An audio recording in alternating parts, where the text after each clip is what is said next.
Rise up on your communication regarding the prison. Honorable members, we are aware rules are there, we make, but sometimes we break the rules. Honorable Speaker, in prison, when you see we have a lot of people who are in jail, and some of the cases, they are not being heard, which we should find lawyers to help these people.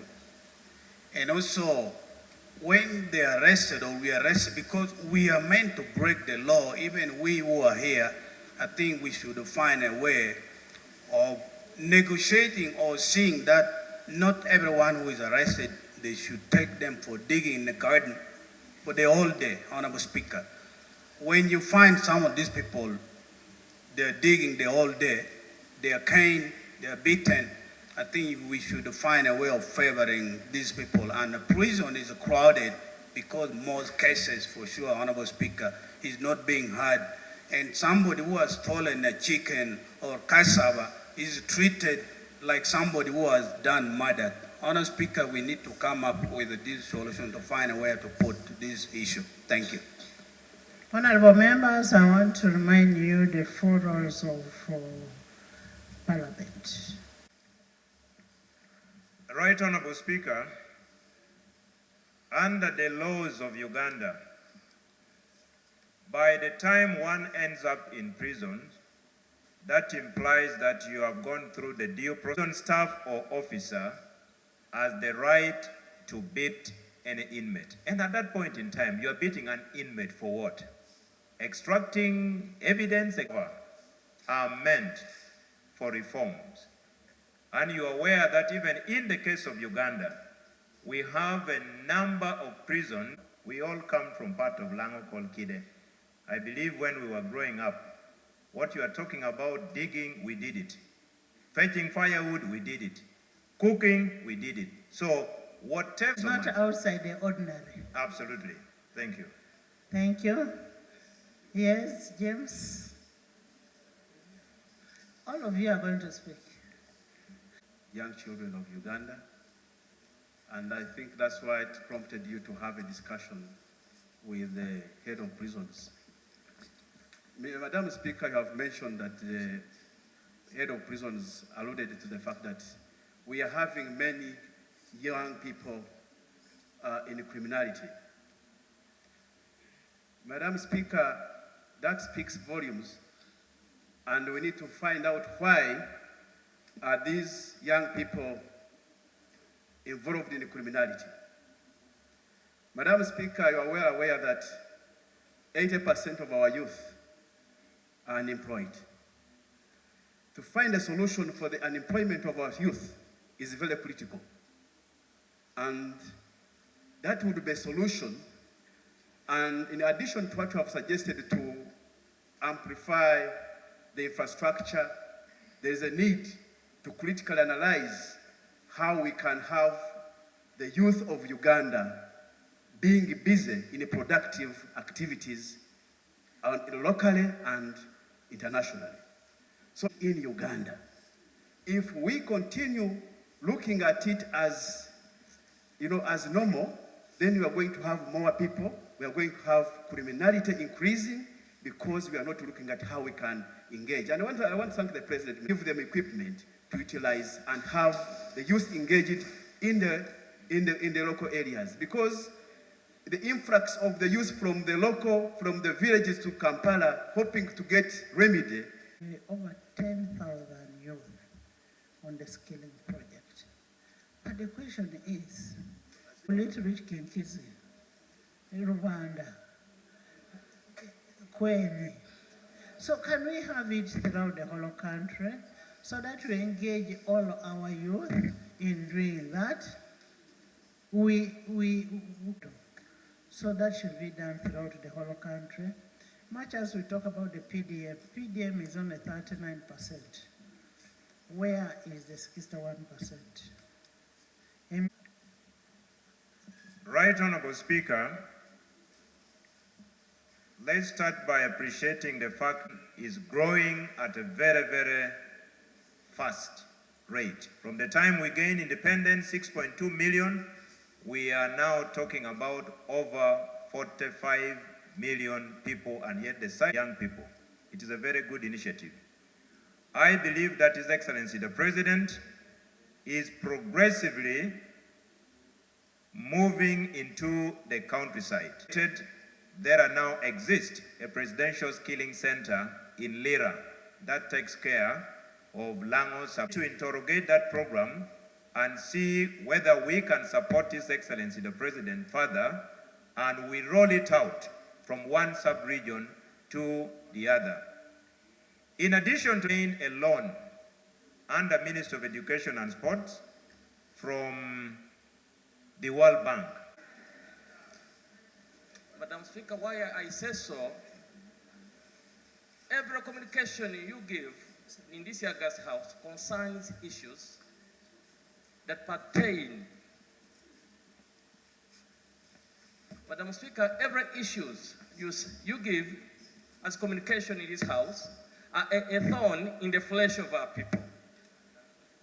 But before I go to that, Madam Speaker, I would like to appreciate the leadership of the Uganda prisons, that it has really improved and professionalized Uganda prisons to an extent that we are becoming a model within East African region. I really want to thank the Commissioner General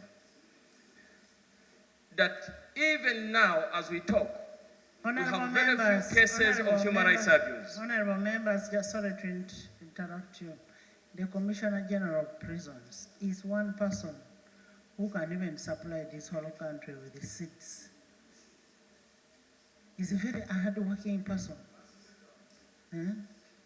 True, the Commissioner General of this country of prison is a performer, and it is in my prayer that we should, as Parliament of Uganda, support the prisons services of this country.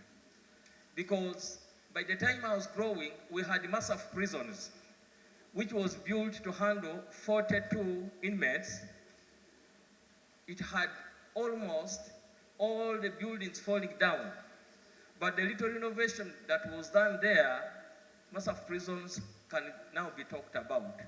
Although we have a very big population of young people in massive prisons.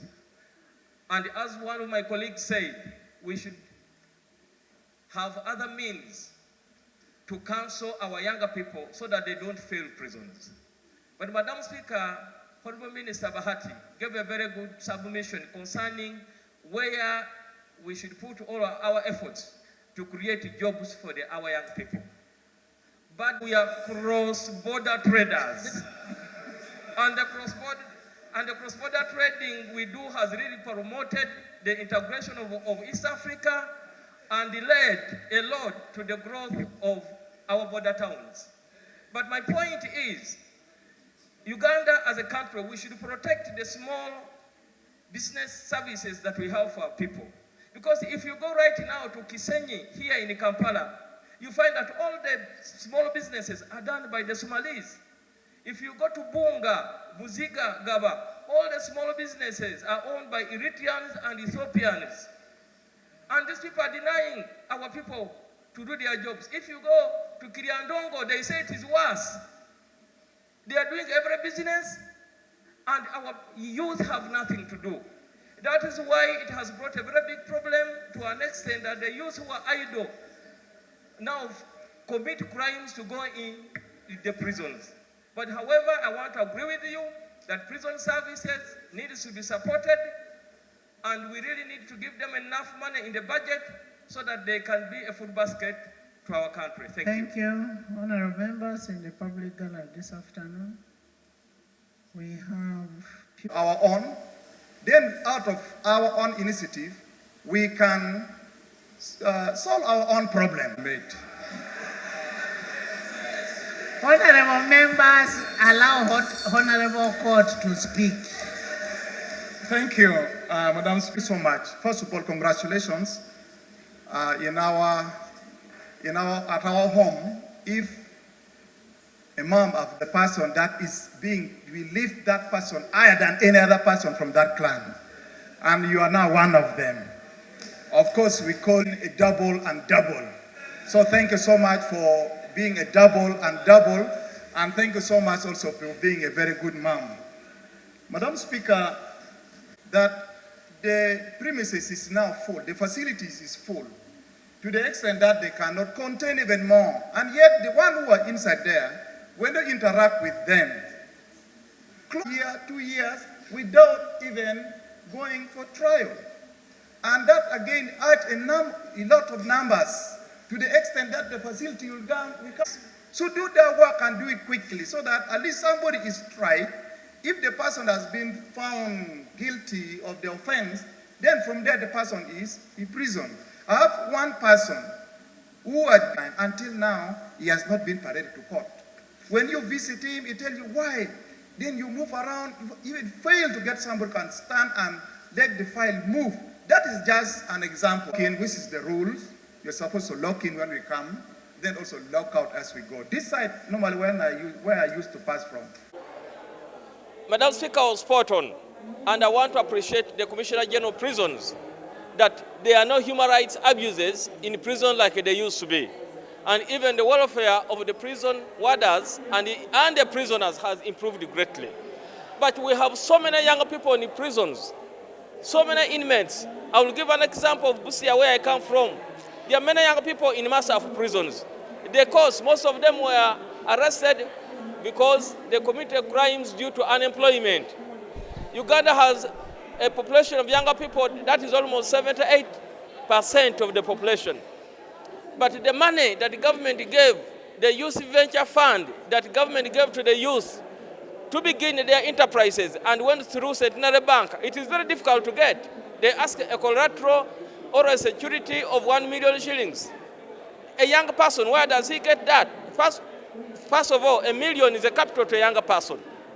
Government must take our observation and our idea that we gave, that they should establish a youth bank whereby young people can go and borrow money without having security, but they give themselves as a collateral.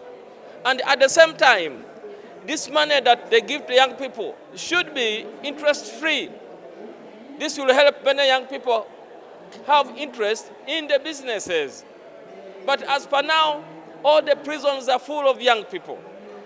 And therefore, even in the prison, they must put up skills training, so that when young people are in prisons, they are trained in skills. And when a young person, the term of his prison's end, should be released to go back home with an equipment that he will use for the job he will begin in the community. And we call upon government that instead of having every younger person taken to court and prison, we should use mediation as a system and empower local government, major local councils and youth councils to handle the young people who have cases among themselves than taking them to prison.